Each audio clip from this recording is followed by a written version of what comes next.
हेची थोर भक्ती आवडती देवा, संकल्पावी माया संसाराचे, ठेविले अनंते तैसेची राहावे, चित्ती असू द्यावे समाधान।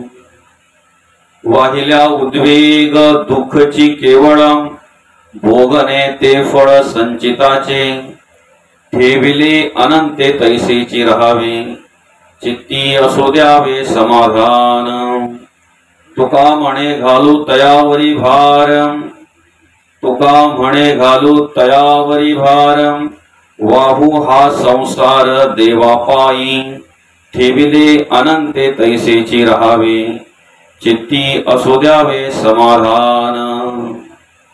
प्रस्तुत प्राप्त समयी आजच्या या प्रवचन रूपी सेवेकरिता घेतलेला अभंग देऊचे सुप्रसिद्ध साधू वैराग्याचे महामेरू जगद्गुरु जगद्वंदनीय श्री संत महंत श्रीमंत श्री तुकाराम महाराज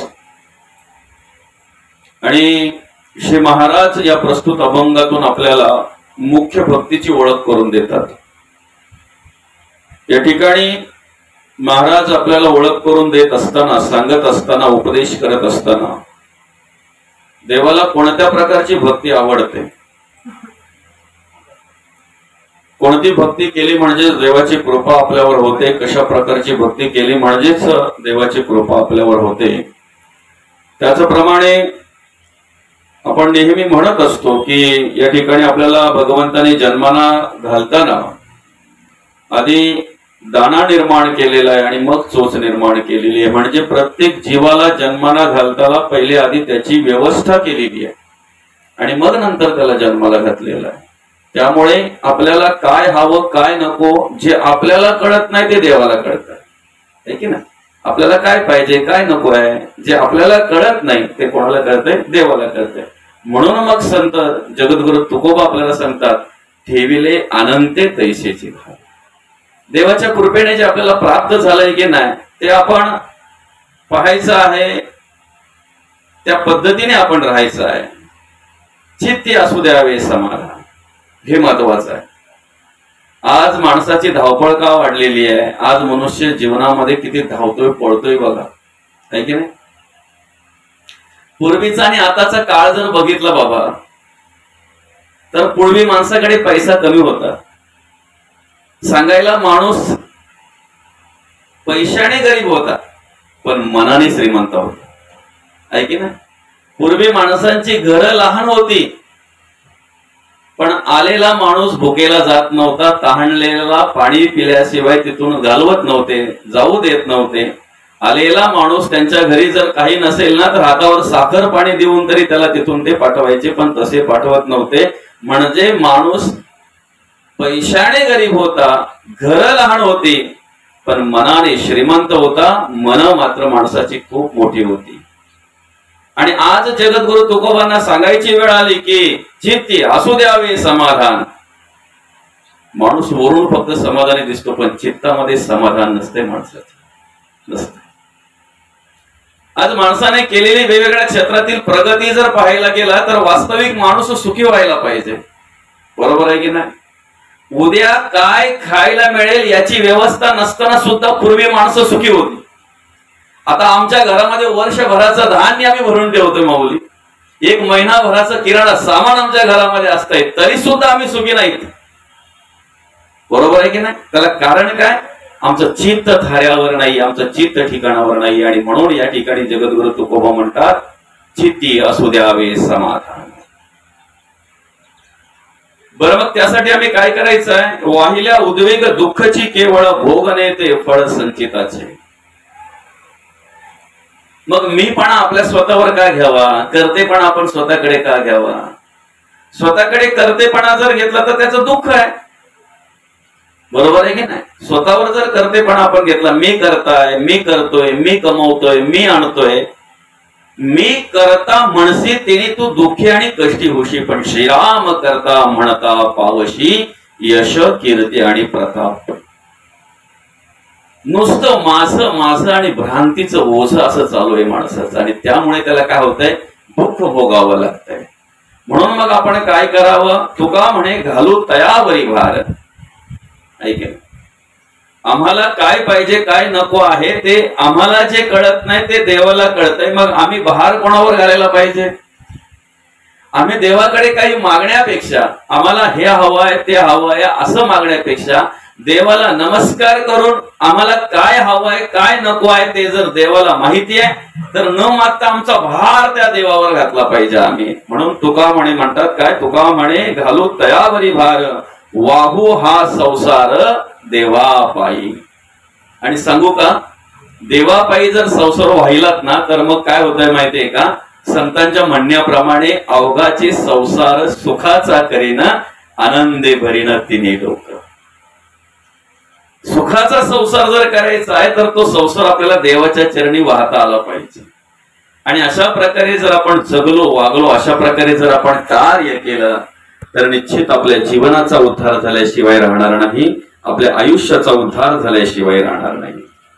ज्या निमित्ताने या ठिकाणी आपण ही प्रवचन सेवा आयोजित केलेली आहे या सावे गावातील, आणि हे पाटील परिवार, या पाटील परिवाराच्या मातोश्री कैलासवासी सुमंत श्रीपद पाटील आईसाहेब आणि आईसाहेबांना 21 मे रोजी देवाज्ञा झाली. त्यांचं अल्पशा आजाराने निधन झालं.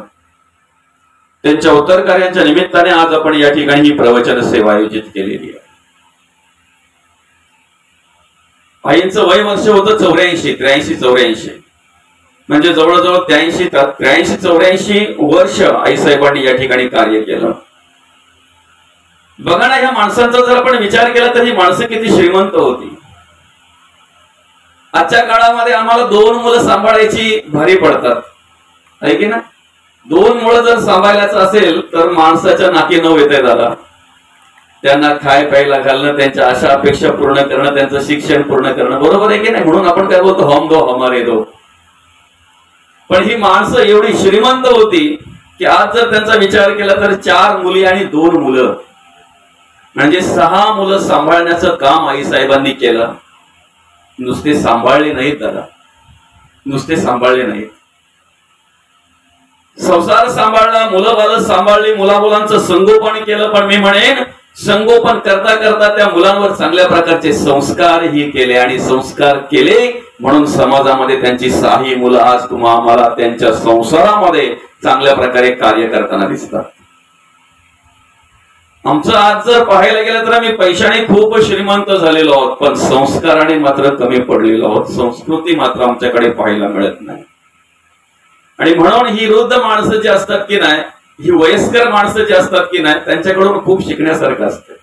म्हणून मी कुठेही जरी गेलो ना तरी प्रत्येक ठिकाणी सांगत असतोय, तुम्ही तुमचा पैसा, तुमची प्रॉपर्टी, तुमची संपत्ती जेवढी काळजीपूर्वक सांभाळताय की नाही त्यापेक्षा अधिक काळजीपूर्वक तुमच्या घरातली म्हातारी माणसं सांभाळा, वृद्ध माणसं सांभाळा. कारण का माहितीये का? वृद्ध माणसं जी आहेत ना ती आपल्या धर्माची संस्कृती आहे. वृद्ध माणसं जी आहेत ना ते खऱ्या अर्थाने त्या ठिकाणी आपल्या धर्माचे संस्कार आपल्याला पाहायला मिळतात. आणि म्हणून या ठिकाणी ज्यांच्या उत्तर कार्याच्या निमित्ताने आपण ही प्रवचन सेवा आयोजित केलेली आहे या सावे गावातील पाटील परिवाराच्या मातोश्री कैलासवासी सुमंता श्रीपद पाटील आईसाहेबांना 21 मे रोजी देवाज्ञा झाली. त्यांचं वृद्धापकाळाने अर्थातच अल्पशा आजाराने निधन झालं. आणि त्यांच्या उत्तर कार्याच्या निमित्ताने आज आपण या ठिकाणी ही प्रवचन सेवा आयोजित केलेली आहे. आजचं जे प्रवचन आहे हे कोणासाठी आणि कशासाठी याचा प्रथम आपण विचार केला पाहिजे, आहे की नाही? काय झालं माहितीये का बाबा, एकदा मी असाच आता इथे कसा 9 वाजताच पोहोचलेलो, असं आपण 9 वाजताच पोहोचलो. माझं कसं असतंय, आपलं टायमाला गेलेलं बरं, जेव्हा चालू करायचं तेव्हा करा, पण धाकधूक नको ना, आले नाही असं त्यांना पण नको ना, आपल्याला पण नको, आहे की नाही? आपण पण गाडीवर असणार, 4 वेळा त्यांचे फोन येणार, त्यापेक्षा आपलं लवकर पोहोचलेलं बरं.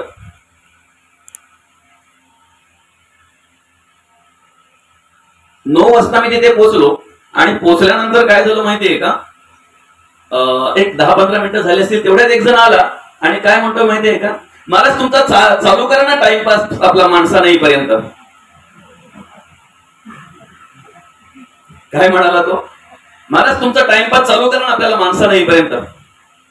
म्हणजे आमची माणसं या ठिकाणी कार्यक्रमासाठी 11च्या नंतर येतात, तोपर्यंत महाराज तुम्ही टाइमपास करा.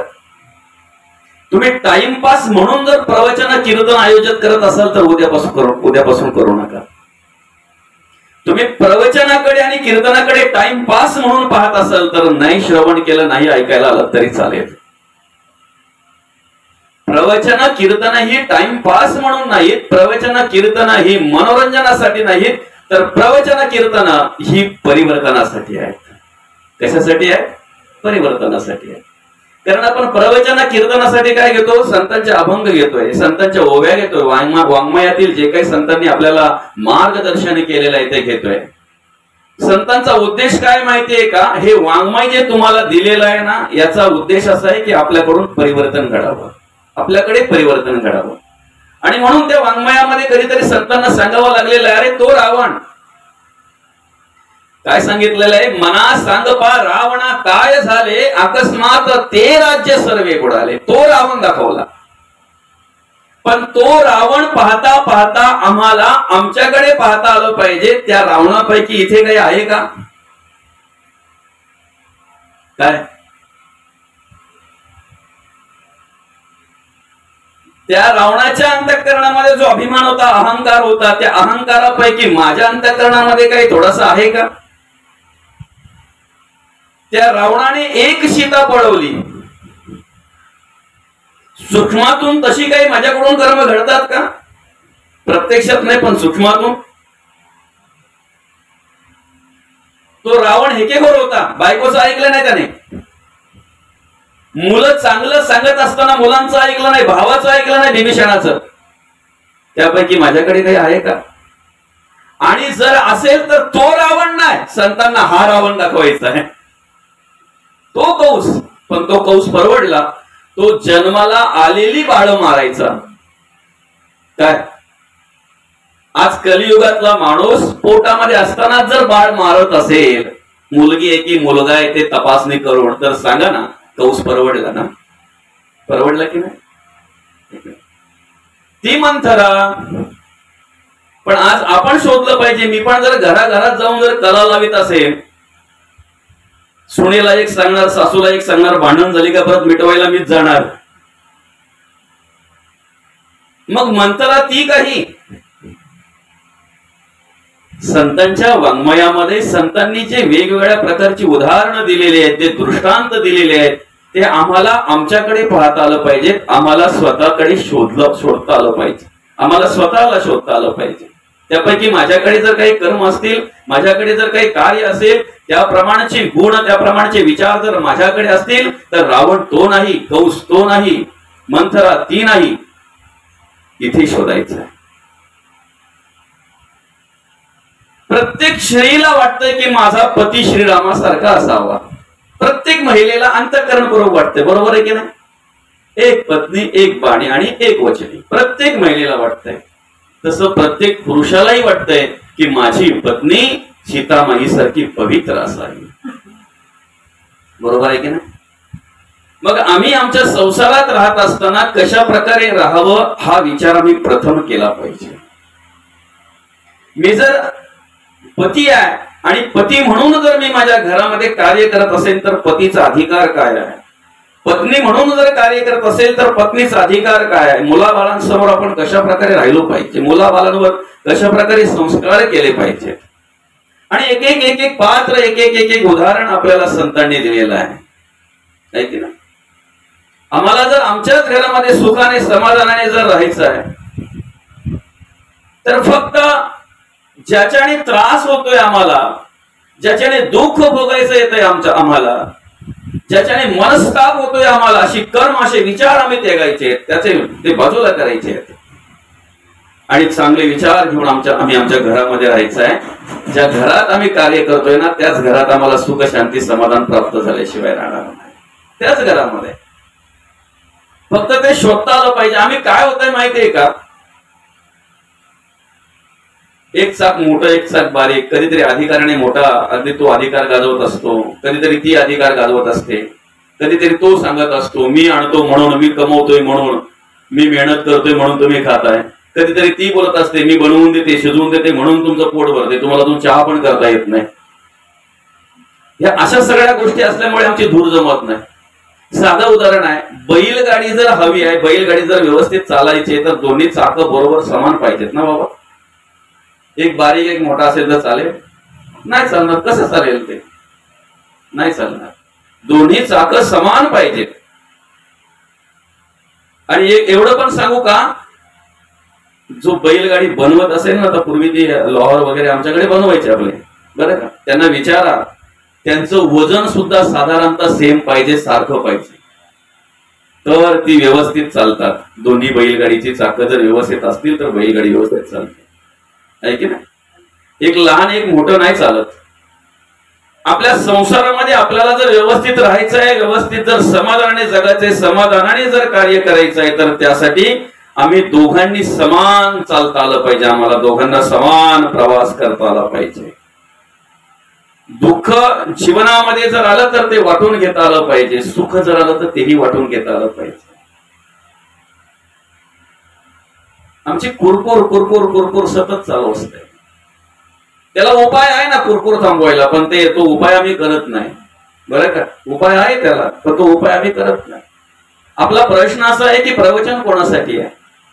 गेलेत त्यांच्यासाठी की राहिलेत त्यांच्यासाठी? गेलेत त्यांच्यासाठी कमी, राहिलेत त्यांच्यासाठी जास्त, बरं का. पूर्वी काय होतं माहितीये का, अशा धुळीचे रस्ते होते, डांबरी रस्ते काही नव्हते. तुमच्या कालचा बाबा सांगतोय मी, माझ्या कालचा नाही सांगत, बरं का. आम्ही सांगितलेल्याच गोष्टी सांगतोय. असं म्हणतात पूर्वी डांबरी रस्ते नव्हते, पूर्ण धुळीचे रस्ते होते. आज आपल्याला एका गावावरून दुसऱ्या गावाला जायला अनेक प्रकारची वाहनं आहेत. त्यावेळेला फक्त एकच वाहन, बैलगाडी, बरोबर आहे की. नवरदेवाला पण बैलगाडी त्यावेळेला, तरी सुद्धा मजा असायची, ती एक वेगळ्या प्रकारची मजा असायची, आहे की नाही. आता नवराची नवरीची सगळ्यांची तयारी होते, करवल्यांसाठी थांबावं लागतंय. पार्लरवाली जर बोलली तर ती पण वैतागते, ती पण त्रासते. बोलते मी नवरीची तयारी करायला आले होते, पण इथे काय अवस्था आहे. असू द्या, चला ठीक आहे, हरकत नाही. तर त्यावेळेला सांगू का, ती बैलगाडी ज्या वेळेला उधळायची ना, तेव्हा पुढच्या बैलगाड्या उधळल्या की त्यांची धूळ मागच्या बैलगाडीच्या सगळ्या माणसांच्या चेहऱ्यावर बसायची. एकदा ती मंडळी तिथे उतरली त्या गावामध्ये की जाऊन पहिले तोंड कुठं धुवायचा हा विचार करायचे, बरोबर आहे की नाही. तिथे कसले आले, फेअर अँड लवली ना, पावडर ना, अमुक ना तमुक, भेटला पाणी तोंड धुवायला तर ठीक, नाही तर तसंच जाऊन आपण मांडवामध्ये उभं राहायचं, कपडे बिपडे तर त्याच पद्धतीने असायचे. असू द्या, चला ठीक आहे, हरकत नाही. पण तरी सुद्धा आनंद होता, समाधान होतं. महत्वाचं काय माहितीये का, ती बैलगाडी बघा काही अंतरावर गेली ना का, एखादा चाक असा कुर असा जोरात असा आवाज द्यायचा की. मग तो आवाज बंद करण्यासाठी आपण काय करायचो, लिंबू मिरच्या बांधायचो, काय करायचो, विभूती फुकायचो, अशी काहीतरी राखाडी वगैरे हातावर घेऊन असं फुकायचो, लगेच बंद व्हायचं ते. असं काही नाही ना. काही मंत्र वगैरे मारायचो का आपण, असं मंत्र वगैरे म्हणून कसं हे करायचो ना, काय नाही ना. मग ते आवाज जर बंद करायचा असेल ना, तर त्यावेळेला ते जळलेलं ऑइल असायचं, त्याला वंगण म्हणतात, बरोबर आहे की नाही. बाटली अशी त्या साठीला लावलेली असायची, त्याच्यामध्ये ती तार टाकलेली असायची, त्याला कपडा बांधलेला असायचा, आणि ते एकदा, बरोबर आहे की नाही बाबा, ते एकदा फिरवलं ना की तिथल्या तिथे आवाज बंद, बरोबर आहे. प्रवचन हे आपल्यासाठी वंगण आहे. संतांचं वाङ्मय हे आपल्यासाठी वंगण आहे. ते ज्या वेळेला आम्ही घेतोय ना, संसारातलं कुरकुर करणारं चाक तिथल्या तिथे बंद झालंच पाहिजे, आणि झालं पाहिजे म्हणून संतांचं वाङ्मय आहे. आज ज्यांच्या उत्तरकार्यांच्या निमित्ताने आपण या ठिकाणी ही प्रवचन सेवा आयोजित केलेली आहे, कैलासवासी सुमंता श्रीपद पाटील आईसाहेबांच्या नावाने आज आपण 3 प्रकारचं दान करतोय. एक पिंडदान, एक अन्नदान आणि एक ज्ञानदान, बरोबर आहे की ना. ते ज्ञानदान घडावं या उद्देशाने आपण या ठिकाणी ही प्रवचन सेवा आयोजित केलेली आहे. कशासाठी केलेली आहे, गेलेले आहेत आईसाहेब, ठीक आहे, त्यांच्यासाठी ज्ञानदान घडावं या उद्देशाने आम्ही या ठिकाणी प्रवचन सेवा आयोजित केलेली आहे. पण राहिलेल्यांसाठी जास्त का, आम्ही कसं जगावं, कसं वागावं हे आम्हाला कळावं, संतांचं स्तवन, भगवंताचं नामस्मरण आमच्याकडून घडावं या उद्देशाने आम्ही ही प्रवचन सेवा या ठिकाणी आयोजित केलेली आहे. पण सगळं आमच्याच जवळ आहे. जे आम्ही ब्रह्मांडामध्ये शोधतोय ना ते सगळं आमच्या जवळ आहे. असं म्हणतात ब्रह्मांडाची निर्मिती पिंडावरून केलेली आहे. बरं का, पिंडावरून ब्रह्मांडाची निर्मिती केलेली आहे. इथे पंचभूत आहेत, पृथ्वी, आप, तेज, वायू आणि आकाश. त्यांचा विचार करून बाहेर ती पंचभूत निर्माण केलेली आहे. बरंच काही ते सांगण्यासारखं, आपल्याला तेवढा वेळ नाहीये. फक्त एवढा विचार करायचा आहे, आम्ही जे ब्रह्मांडात पाहतोय ना ते आम्हाला पिंडात शोधता आलं पाहिजे. मग आम्ही ज्या देवाला ब्रह्मांडात शोधतोय त्याला ब्रह्मांडात शोधण्याच्या आधी आम्ही कुठं शोधलं पाहिजे? ब्रह्मांडातला देव तेव्हा तृप्त होईल, मंदिरातला देव तेव्हा तृप्त होईल जेव्हा आम्ही आमच्या अंतःकरणातला देव तृप्त करू. तेव्हा मंदिरातल्या देवाची ओळख आम्हाला तेव्हा होईल, ब्रह्मांडातल्या तीर्थक्षेत्री असलेल्या देवाची कृपा आमच्यावर जेव्हा होईल, जेव्हा आम्ही आमच्या अंतःकरणामध्ये असलेल्या देवाला जे पाहिजे ते देऊ, त्याला आवडतील अशी कर्म करू, त्याला आवडतील अशी कर्म करू, तसं वागू जगू. त्यावेळेला निश्चित ब्रह्मांडात असलेल्या, मंदिरात असलेल्या देवाची कृपा आमच्यावर झाल्याशिवाय राहणार नाही. पिंडी ते ब्रह्मांडी. म्हणून बरा तो पिंडाचा शोध घ्यावा, मग ब्रह्मांड विवरावा. आधी आम्ही आमच्या जवळ शोधलं पाहिजे. सगळं आमच्या जवळ आहे. अहम ब्रह्मास्मि तत्त्वमसि अयम आत्मन ब्रह्म प्रज्ञानाम ब्रह्म. आमचे चारही वेद आम्हाला शिकवितात. ऋग्वेद, यजुर्वेद, सामवेद आणि अथर्वण वेद. हे चारही वेद आम्हाला शिकवतात अहम ब्रह्मास्मि, मी देव आहे. अहम ब्रह्मास्मि तत्त्वमसि, ज्या देवाच्या शोधासाठी, ज्या देवाला पाहण्यासाठी, ज्या देवाची ओळख घेण्यासाठी तू इकडे तिकडे धावपळ करतोय ना, तो अजून कुठे नसून तो तूच आहेस. तत्त्वमसि अयम आत्मन ब्रह्म प्रज्ञानाम ब्रह्म. पण झालं काय माहितीये का, आम्ही फक्त तोंडाने बोलतोय जणू देह ही पंढरी आत्मा पांडुरंग. ज्या दिवशी याची अंतःकरणपूर्वक आम्ही ओळख घेऊ की नाही, त्या दिवशी चुकीची कर्म करायची थांबली जातील. मग त्यासाठी बोक्याचं उदाहरण संतांनी दिलं. बोका काय करतोय माहितीये का, दूध प्यायचं असेल तर आधी काय करतोय, मांजर आधी काय करते बरं, दूध प्यायचं असेल तर? कोणाचे? जो पाहतोय त्याचे का स्वतःचे? स्वतःचे. स्वतःचे डोळे बंद केले बोक्याने की त्याला असं वाटतंय मला कोणीही पाहत नाही. बरोबर आहे. मांजरीने ज्या वेळेला स्वतःचे डोळे बंद केले की त्या वेळेला तिला वाटतंय मला कोणीही पाहत नाही. पण ज्या वेळेला अशी स्थिती प्राप्त होती ना, त्यावेळेला अंतर्मुख व्हावं. आणि अंतर्मुख झाल्यानंतर फक्त एवढा विचार करावा, अरे कोणीही जरी पाहत नसेल ना तरी मला सांभाळणारा देव माझ्या अंतःकरणामध्ये आहे. आणि तो देव तर कधी झोपत नाही. त्या देवाचे डोळे कधी मिटत नाहीत बरं का, कधीच नाही. एकदा मिटले तर परत उघडत नाहीत, नाहीत उघडत. तो देव मला पाहतोय, तो देव मला साक्षी ब्रह्म म्हणून कार्य करतोय, चैतन्य ब्रह्म म्हणून कार्य करतोय, निर्गुण ब्रह्म म्हणून माझ्या अंतःकरणामध्ये कार्य करतोय, तो अंतरात्मा. आणि पांडुरंग परमात्मा जर ह्या पंढरीमध्ये आहे, या देहरूपी पंढरीमध्ये आहे, तो पांडुरंग परमात्मा जर माझ्या देहामध्ये आहे, तर नक्कीच त्याला आवडतील अशी कर्म माझ्याकडून घडायला हवी. त्याला आवडतील असे विचार माझ्या अंतःकरणामध्ये असायला हवेत. मग मी जो द्वेष मत्सर करतोय तो कोणाचा? जर एखादा देह जर दुसऱ्या देहाचा मत्सर करत असेल, द्वेष करत असेल, तर मग तो कोणाचा द्वेष मत्सर करतो याचा विचार आपण करायला हवा. मी कुठल्याही देहाचा द्वेष मत्सर करत नाही, तर माझ्याकडून द्वेष मत्सर घडत असेल तर नक्कीच त्या देवाचा द्वेष मत्सर घडतो.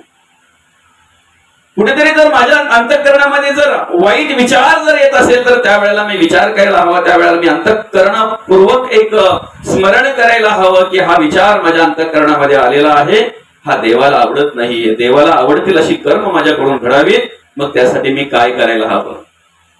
तो देव माझ्या अंतःकरणामध्ये आहे, ते ज्ञान माझ्या अंतःकरणामध्ये आहे, जे समाधान मी शोधतोय ते समाधान माझ्या अंतःकरणामध्ये फक्त शोधता आलं पाहिजे, फक्त त्याची ओळख घेता आली पाहिजे.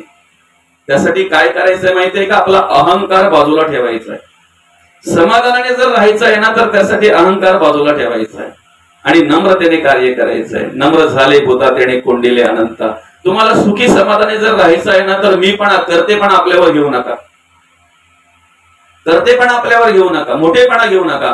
काय सांगितलं माहितीये का संतांनी? लहानपण देगा देवा मुंगी साखरे चारावा, ऐरावत रत्न थोर त्याशी अंकुशाचा मार. परमार्थामध्ये पहिला अलंकार जर आपल्याला कुठला प्राप्त होत असेल तर त्याला नम्रता म्हणतात.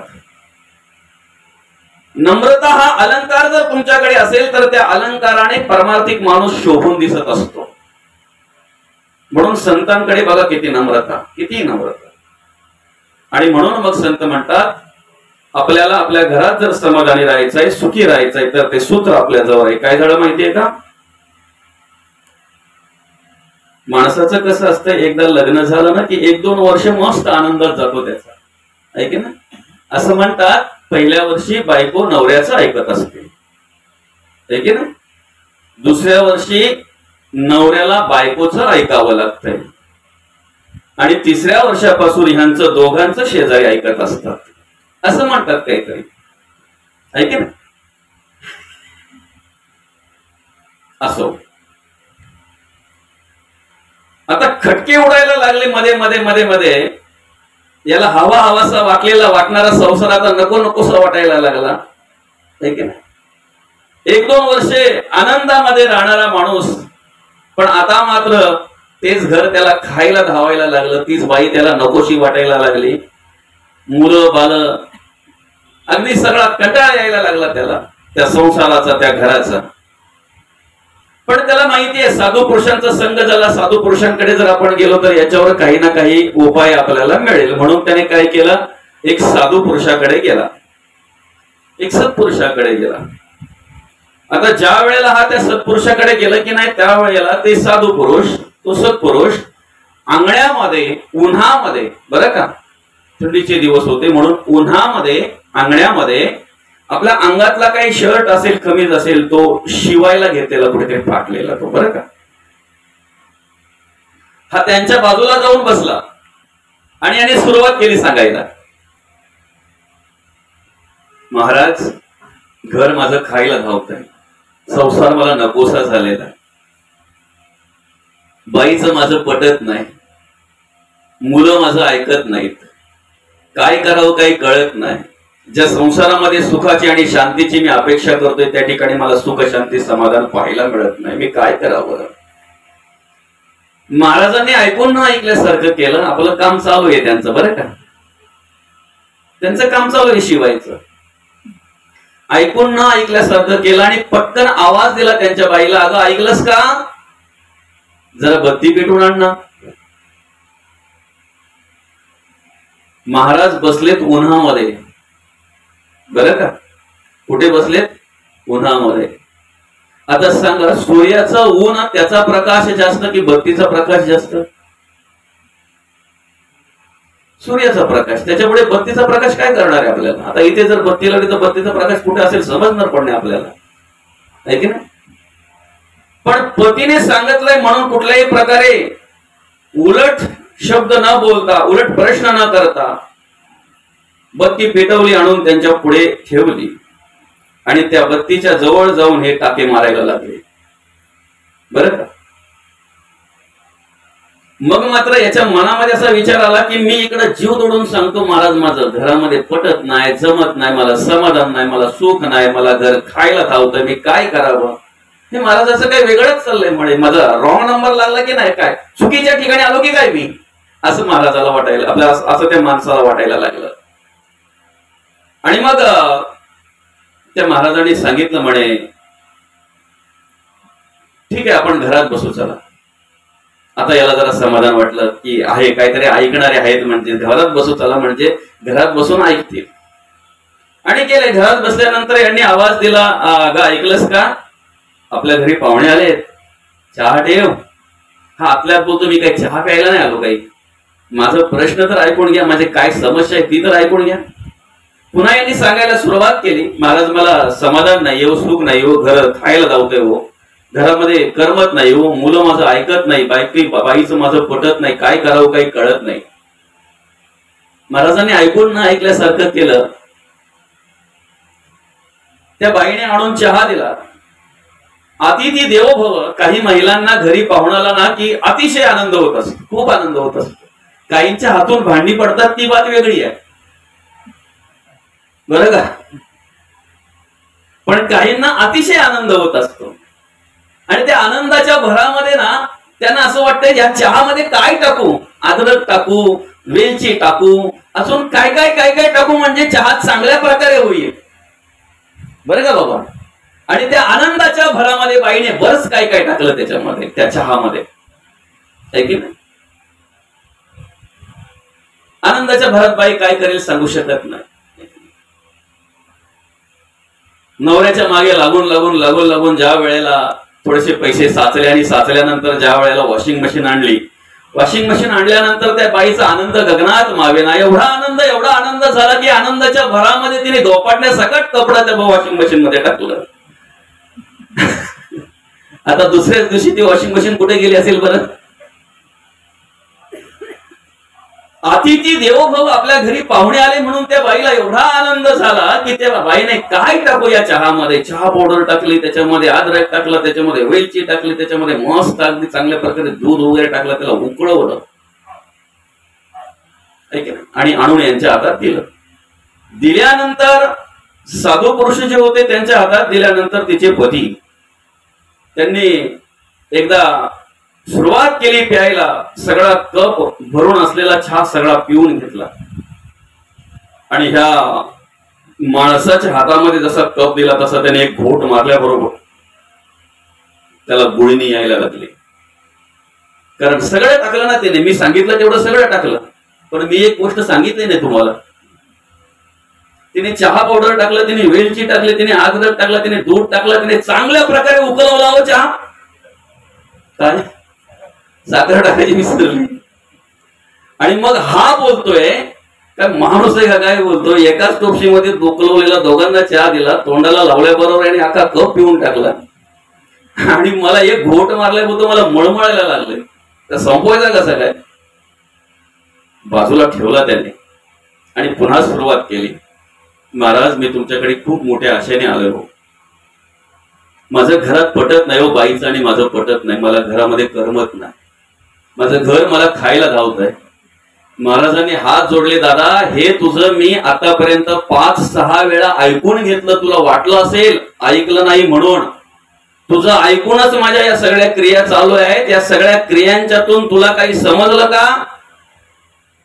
म्हणे बिना चहाचा, बिना साखरेचा चहा पिऊन जर समजण्यासारखं असतं तर घरीच पिलो असतो ना. नाही समजलं. मग तेव्हा त्या महाराजांनी सांगितलं, दादा मी बाहेर उन्हामध्ये बसलो होतो. मला सांग ना सूर्याचा प्रकाश जास्त की बत्तीचा प्रकाश जास्त.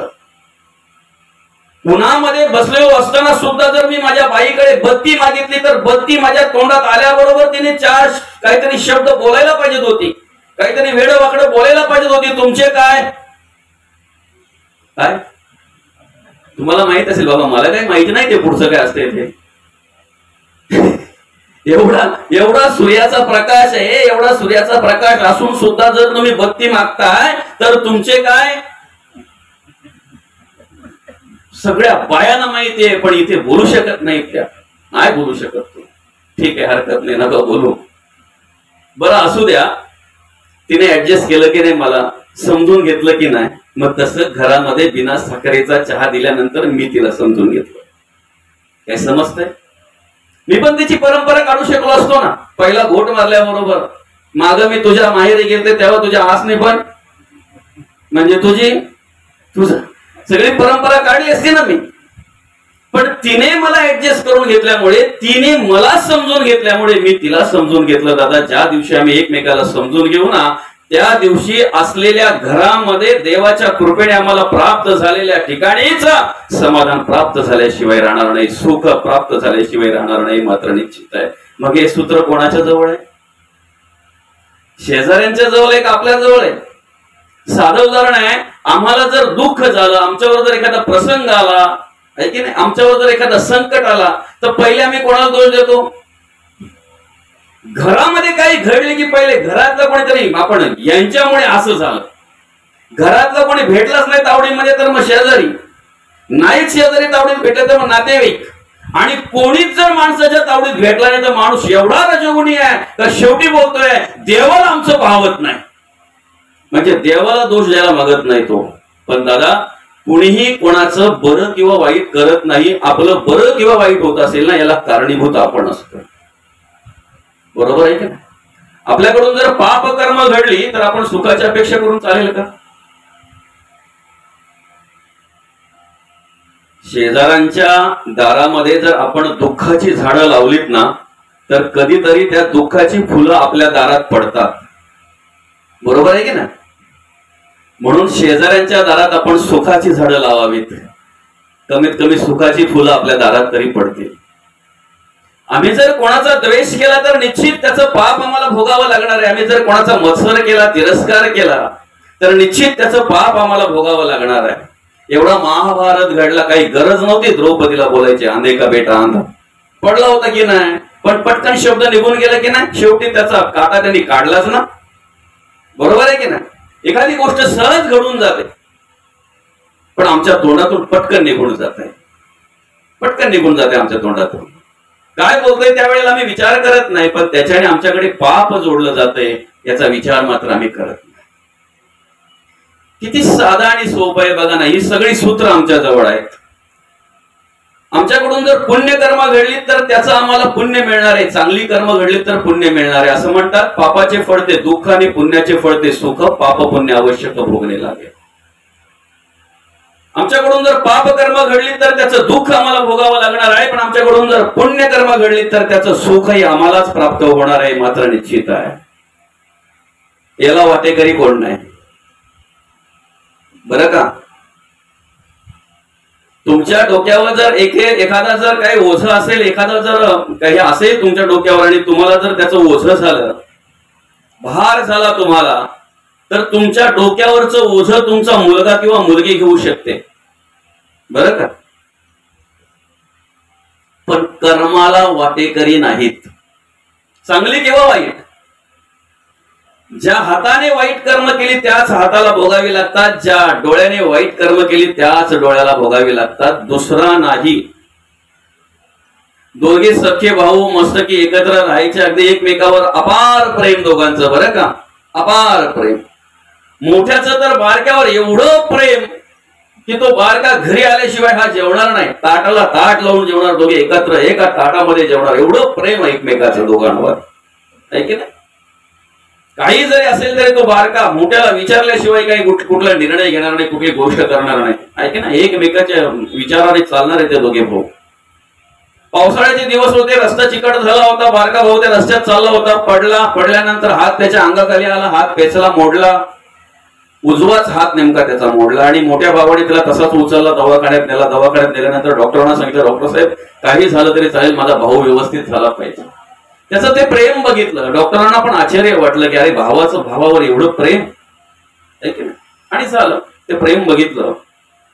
डॉक्टरांनी ती तपासणी केल्यानंतर डॉक्टरांनी सांगितलं, दादा हात असा असा आहे, पेचलेला आहे, मोडलेला आहे, त्याला प्लास्टर करावं लागेल. प्लास्टर करावे लागेल म्हटल्यानंतर याच्या डोळ्यामध्ये पाणी आले, अश्रू आलं मोठ्या भावाच्या, आणि सांगायला लागलं, डॉक्टर साहेब माझा भाऊ उजव्याच हाताने जेवतो हो, माझा भाऊ उजव्याच हाताने सगळी काही कामं करतोय हो, माझ्या भावाचा उजवाच हात महत्वाचा आहे हो, तुम्ही एक काम करा ना, डाव्या हाताला प्लास्टर करा. डॉक्टर बोलतात, दादा नाही ना जमणार, काय कसं जमल, मोडलाय कुठला, उजवा मोडलाय, मग प्लास्टर कुठल्याला करायला लागेल. उजवा किती जरी तुझा कामाचा असेल तरी शेवटी प्लास्टर त्यालाच करावं लागेल ना, डाव्याला करून कसं काय जमल. ठीक आहे, प्लास्टर केल्यानंतर मग तो बांधायला घेतल्यानंतर मग परत यांनी विनंती केली, डॉक्टर साहेब माझा बारका भाऊ, माझं खूप प्रेम आहे हो त्याच्यावर, त्याला त्रास होईल हो, एक काम करा ना, आता त्याच्या हाताला प्लास्टर केलंय खरं आहे, पण तो हात आता त्याच्या गळ्यात बांधू नका, तो माझ्या गळ्यात बांधा, मला किती त्रास झाला तरी चालेल. तेव्हा डॉक्टर बोले, दादा ज्याचा मोडतो ना त्याच्याच गळ्यात पडतो, अशी म्हण आहे पूर्वीपासून. डाव्या डोळ्याने जर वाईट कर्म केले तर डाव्याच डोळ्याला फेडायला येतात, डाव्या हाताने उजव्या हाताने जर वाईट कर्म केली तर त्यालाच फेडावे येतात. एखादं इंद्रिय दुसरं इंद्रिय जर घेऊ शकत नाही एकमेकाचं दुःख, तर तुम्ही सांगा ना आम्ही माणसांची अपेक्षा करतोय? कोण कुणाचा पिता जगी या माता ही कवणाची कन्या पुत्र ही नसते आपली भार्या तर परक्याकडची, बंधू भगिनी सगळे सोयरे आप्त इष्ट संपत्तीची, कोणी नसे या जगी आपले धरी कास तो धर्माची. म्हणून नाही कुणाचे कोणी तुझे नव्हे रे, कोणी अंती जाशील एकला रे प्राण्या मासे मासे म्हणून. बंधू कुणाची बहीण कुणाची कोण कुणाचे सगळे सोयरे, मेल्या पाठी सर्वच राहील तुटतील धागे दोरे, प्राण्या मायेचा बाजार. दो दिसाची तुझी जवानी नाही पुढे टिकणार रे, वृद्धपण येता जवळी वैद्य काय करणार, प्राण्या मायेचा बाजार. म्हणून जगद्गुरु तुकोबा म्हणतात, दादा काळाची उडी पडेल बा जेव्हा सोडविना, तेव्हा माय बाप सोडविना, बंधू पाठीची गणना शेजीची कामी न दूर राहे, सोडविना राजा देशीचा चौधरी आणि कसोयरी केले जाते. आम्हाला अभिमान असतो आमच्या सोयऱ्यांचा, आमचं सोयरं एक पण नावला नाही, सगळं मोठ मोठं सोयरं. ते पण मांडले जगद्गुरु तुकोबांनी, सोयरे धायरे दिल्या घेतल्याचे अंत हे काळीचे कोणी नाही. म्हणून याचा त्याचा अभ्यास करायचा ना, तर फक्त गाथा वाचा जगद्गुरु तुकोबांची, एक एक अभंगाचा अभ्यास करा, तुमच्या जीवनाचा उद्धार झाल्याशिवाय राहणार नाही, तुमच्या आयुष्याचा उद्धार झाल्याशिवाय राहणार नाही. एवढं सामर्थ्य आहे त्या गाथेमध्ये. आणि म्हणून या ठिकाणी जगद्गुरु तुकोबा म्हणतात, दादा आपण याची त्याची अपेक्षा करतो, पण तुम्हाला सांगू का, जे आज आपले आहेत ना ते 83,99,999 योनींमध्ये आपले नव्हते. आज आपले आहेत आपला भ्रम आहे. कारण आपले कुठपर्यंत आहेत, जोपर्यंत आपल्याकडून त्यांच्या आशा अपेक्षा पूर्ण होतात तोपर्यंत आपले बाबा खरं आहे की खोट आहे. ज्या दिवशी आशा अपेक्षा कमी होतील ना माऊली, ज्या दिवशी देह क्षीण होईल, आपलं स्वतःला काही होणार नाही, इतरांच्या आशा अपेक्षा आपल्याकडून पूर्ण व्हायच्या बंद होतील, त्या दिवशी त्यांचं प्रेम सुद्धा आपल्यावरच कमी झालेलं पाहायला मिळेल, हे मात्र निश्चित आहे. म्हणजे आज आपले आहेत हा आपला भ्रम आहे, उद्या आपले असतील असं नाही. म्हणून हे सगळे आपले आपले वाटतात ना, हे दूर जाऊ द्या. जे शरीर आपलं आपल्याला वाटतं हे सुद्धा आपलं नाही. बरोबर आहे की नाही? शरीर सुद्धा आपलं नाहीये. तुझं नव्हे हे शरीर, तो इतरांचा काय विचार, आता एक भगवंत साचार धरी भावार्थ वळे. आणि म्हणून शरीरही जर आपलं नाही आहे, तर मग जो देव आपल्याला सांभाळतोय, जो देव आपली सेवा करतोय, अखंड जपा आपण जरी थांबलो तरी देव आपल्या सेवेमध्ये कधीही थांबत नाही. त्या देवाचं कार्य जर आपल्याला करायचं आहे, त्या देवाचा परमार्थ जर आपल्याला करायचा आहे, त्या देवाची भक्ती जर आपल्याला करायची आहे, तर एक सूत्र लक्षात ठेवा, कोणाचा द्वेष करू नका, कोणाचा मत्सर करू नका, कोणाचा तिरस्कार करू नका. अभिमान बाजूला ठेवा, अहंकार बाजूला ठेवा, नम्रतेने कार्य करायला लागा. प्रेम द्या प्रत्येकाला, प्रेम सुख देई, प्रेम सुख घेई. आदर करा प्रत्येकाचा. माझ्या आई बहिणीकडे आदराने बघा, प्रेमाने बघा, आई बहीण म्हणूनच बघा. यत्र नार्यास्ते पूजन्ते रमन्ते तत्र देवता, हा शास्त्र सांगते आम्हाला. ज्या ठिकाणी महिलांचा सन्मान केला जातो, ज्या ठिकाणी महिलांचा आदर केला जातो, त्या ठिकाणी सगळ्या प्रकारच्या देवता रममाण झाल्या जातात. आणि म्हणून आमच्या आयुष्यात सुद्धा कधीतरी एखादी मंजिरी येते, हात जोडता आलं पाहिजे, चोली बांगडी देऊन खणा नारळाने ओटी भरून तिला परत पाठवता आली पाहिजे. आम्ही कष्ट केले पाहिजेत, घाम गाळला पाहिजे, मेहनत केली पाहिजे. तुम्ही कष्ट करून मेहनत करून घाम गाळून जे 4 पैसे मिळवतात ना, ते समाधान तुम्हाला तुमच्या आयुष्यभर पुरतंय. कधीच ते समाधान कोणी हिरावून घेऊ शकत नाही, कधीच ते सुख तुमच्यापासून बाजूला होऊ शकत नाही. पण गरीबाचं शोषण कराल, पाकिटमार कराल, चोरी लबाडी कराल, अधर्माने पैसा कमवाल, अनितीने जर वागाल, तर त्या अनितीने आणि अधर्माने आणलेला पैसा नाही, तुम्ही पाप घरात आणताय. त्या पापाने तुमची पोसलेली संततीही तुम्हाला कधी समाधान देणार नाही, आणि ती संपत्तीही तुम्हाला कधी समाधान देणार नाही. कधीच समाधान देणार नाही, कधीच देणार. आमच्या जगण्याने, आमच्या वागण्याने कोणाच्या डोळ्यामध्ये अश्रू येता कामा नाहीत. कोणाचा उद्ध्वस्त झालेला घर जर तुम्हाला चांगला करता येत नसेल, बांधता येत नसेल, तर चांगला चाललेला, चांगला असलेला घर उद्ध्वस्त होईल यासाठी प्रयत्न करू नका, यासाठी कुठल्याही प्रकारे तशा प्रकारची कर्म करू नका. एखाद्याच्या जर जखम झाली असेल तर त्या जखमेवर तुम्हाला जर मलमपट्टी औषध जर लावता नाही आलं तरी चालेल, पण मीठ चोळण्याचा प्रयत्न करू नका. गावातल्या एखाद्याच्या मुलीचं किंवा मुलाचं जर तुम्हाला लग्न जमवता येत नसेल ना, नका जमवू, घरी बसा. पण जमवलेलं लग्न जर मोडायचा प्रयत्न कराल तर ते तुम्हाला पाप भोगायला लागल्याशिवाय राहणार नाही मात्र निश्चित.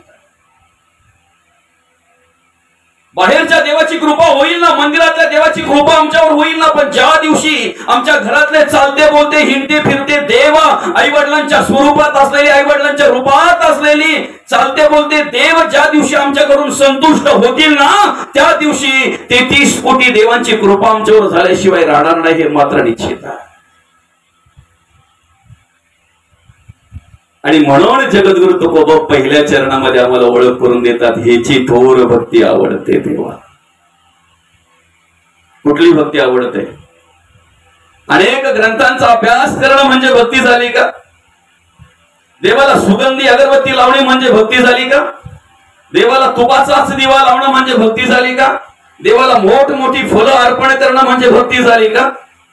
देवाला मोठमोठे हार, सुशोभित असे हार घालणं म्हणजे भक्ती झाली का? अरे ते आपल्या मनाच्या समाधानासाठी आपण हे सगळं करत असतो.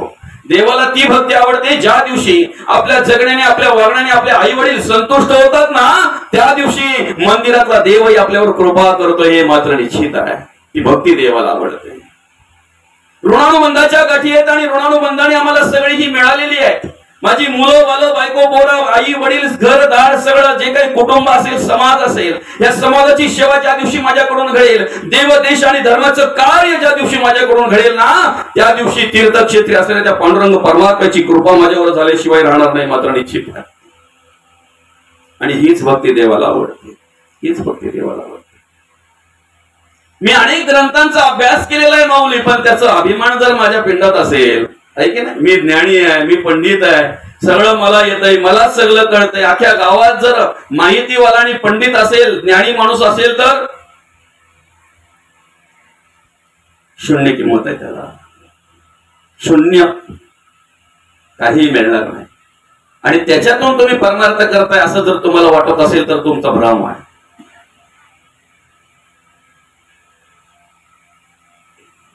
तुमच्या परिस्थितीप्रमाणे देवाला अगरबत्ती लावा, सुगंधी लावा, अजून कशी लावा, परिस्थितीप्रमाणे लावा. देवाला चालतंय, देव मानून घेतो. काहीच नसेल ना, अक्षता व्हा देवाला. पूजेच्या वेळेला एखादी गोष्ट जर आपल्याकडे नसेल तर अक्षता वाहिल्या जातात. आणि मग अक्षता वाहिल्यानंतर त्या जे काही असेल त्याचं नाव घेतलं जातंय. ऋतुकालोद्भव पुष्पम समर्पयामि, जे काही असेल ते दुर्वांकुरचे समर्पयामि, बिल्वपत्रमचे समर्पयामि, जे असेल ते अक्षता व्हा. अलंकारार्थे अक्षताम समर्पयामि. आमच्याकडे अलंकार नाहीये देवाला द्यायला, अक्षता व्हा आणि अलंकाराचं नाव घे. देव समजून घेतो. देव कधी कोणावर कोपत नाही, बरं का? देव कधीच कोपत नाही. देव कोपतो आपला भ्रम आहे. अहो साधं उदाहरण आहे, देव आहे म्हणणारा जो देव सांभाळतोय ना, देव नाही आहे म्हणणारांनाही तोच देव सांभाळतो. कोण म्हणतोय देव कोपतोय? नाही, देव कोपत नाही. कोपतात ती माणसाची कर्म, कोपतात ते माणसाचे विचार. आणि म्हणून तुम्ही जर म्हणत असाल की रावणाला अमक्याने मारलं, रावणाला तमक्याने मारलं, संत म्हणतात रावणाला रावणाच्या अहंकाराने मारलं. कोणी मारलं रावणाला? अहंकाराने मारलं. आणि आजही आम्हाला परमार्थ करत असताना सुद्धा जर आमच्या अंतःकरणामध्ये अहंकार असेल, अभिमान असेल, तर सांगा ना, लोखंडाला संपवायला वेगळं काही करावं लागत नाही. लोखंडाचा गंजच लोखंडाला संपवत असतो. तसं माणसाला संपायला वेगळं काही करावं लागत नाही. माणसाचा अहंकार, अभिमानच माणसाला संपवत असतो. म्हणून आपल्याकडे नम्रता पाहिजे. नम्र झाले भूता तेने ऐकून दिल्यानंतर मग आपण काय करायचं आहे? हेची थोड भक्ती आवडते देवा, संकल्पावी माया संसाराची. आमच्याकडे ममत्व निर्माण होत आहे. एखाद्या गोष्टीचं ज्या वेळेला ममत्व निर्माण होतं ना, ही वस्तू माझी आहे, माझी आहे असं ममत्व निर्माण झालं की ती वस्तू गेल्याचं दुःख होणार आहे. साहजिकच आहे ना. माझी आहे हे ममत्व निर्माण झालं की ती वस्तू गेल्याचं दुःख होणार आहे. माझी नाही आहे. संतांनी संसार केला, पण कसा केला माहितीये का? एखाद्या अर्ध्या भरलेल्या पाण्याच्या ग्लासामध्ये एक कपभर जर आपण गोडे तेल टाकलं, बरं का बाबा, किती वेळ मिक्स केलं म्हणजे ते एकरूप होईल? माऊली तुम्हाला आमच्यापेक्षा जास्त माहिती असेल. अर्ध्या पाण्याच्या भरलेल्या ग्लासामध्ये जर आपण एक कप गोडे तेल टाकलं तर किती वेळ ते मिक्स केलं म्हणजे एकरूप होईल, ते मिक्स होईल? कितीही वेळ जरी आपण घालवलं ना, कितीही वेळ तरी ते एकरूप होणार नाही, ते मिक्स होणार नाही. ते तेल आणि पाणी वेगळं असणार, तेल पाण्याला स्पर्श करणार नाही. कापुराची वाती उजळली ज्योती ठाईच समाप्ती झाली जैसी, हे दुसरं उदाहरण आहे. पहिलं म्हणजे आम्ही संसारामध्ये असून नसल्यासारखं राहिलं पाहिजे. ज्या वेळेला वेगळं व्हायची वेळ येईल त्यावेळेला वेगळं होता आलं पाहिजे, पाणी आणि तेलासारखं. बरोबर आहे? ज्या वेळेला वेगळं व्हायची वेळ येईल ना त्यावेळेला वेगळं होता आलं पाहिजे. मुखात दात राहिले नाहीत, हातपाय चळचळा कापायला लागलेत, स्वतःला काही होत नाही तरी जर बाई टोपल्या गोष्टीत असेल ना सुपा गोष्टीत असेल, माझी टोपली ना माझी सुपा ना माझी भांडी, माझा अंगणा नाही ना माझ्या दगडी, काय बाबा खरंय की खोटं आहे? ह्या माणसांकडून जाताना देवाच्या नामस्मरणाची अपेक्षा करावी आपण? साधं उदाहरण आहे, ज्या विद्यार्थ्याने वर्षभर अभ्यासच केला नाही त्या विद्यार्थ्याकडून पास होण्याची अपेक्षा करावी का? ज्यांनी आयुष्यभर देवाचं नामस्मरणच केलं नाही त्यांच्याकडून आपण जाताना देवाच्या नावाची अपेक्षा करावी, नामस्मरणाची अपेक्षा करावी? एक बाबा मारायला आले, बरं का, सगळ्या पोरींची गवस घातली, सगळ्या कुटुंबाची गवस घातली, सगळं कुटुंब आलं, सगळी मुली आली, सगळ्यांनी पाणी पाजून झालं. आता पोरा बोलतात बाबा सगळं झालं, आता फक्त देवाचं नामस्मरण करा, देवाचं नाव घ्या. नाही ना, कुठे महादारा नाव घेतोय? त्या मालावर जा, पहिले ते चिड पुंजत आलं, त्याच्यावर पहिली माती आहे ना ती बाजूला करा, नाही तर ते बुजलं तर ती इकडची तिकडे तिकडची इकडे येतील ते सगळे. तुम्हाला माहितीये का, आजोबासने फक्त ती नारी दिली, ती पण नारीची पान करून करून पाठी केली, मी ती टिकवा. समजत? म्हणजे दरवर्षी आमच्या वया पडतात पाणी पडताना, पण त्या कुठं पडतात माहितीये का? आमच्या बाजूने पडत.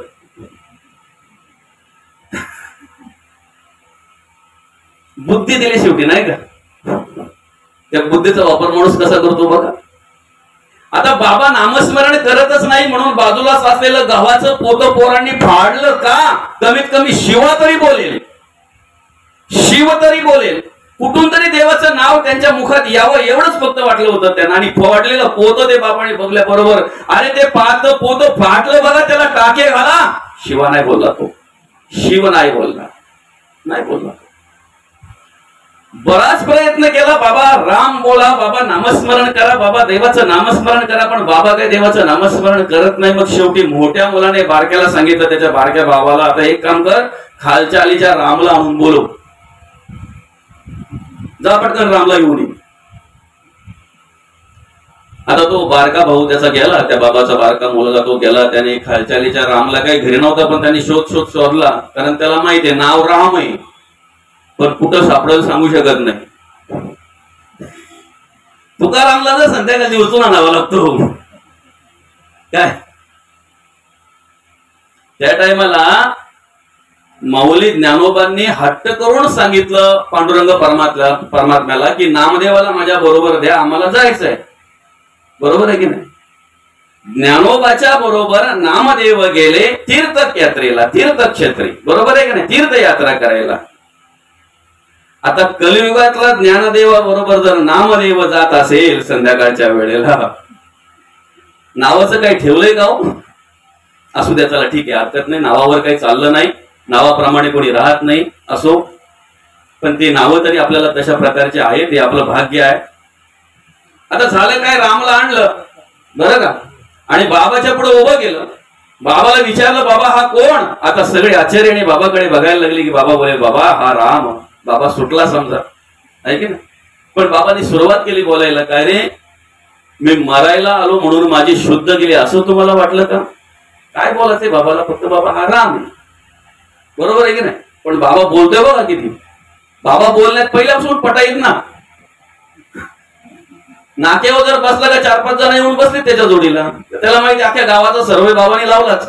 जुनी सगळी काही असतील ती, आमक्याचा आमक्याशी ना तमक्याचा तमक्याशी ना, याच्या बांधावं त्याचा ना त्याच्या बांधावं याचा ना. अरे बाबा बाबा बाबा सगळं बाबाला माहिती. मग बाबा बोलतोय मी मरायला आलो म्हणून माझी शुद्ध गेली असं तुम्हाला वाटलं का रे? पोरं बोलतात नाही बाबा, फक्त तुम्ही हा कोण आहे ना तेवढं सांगा.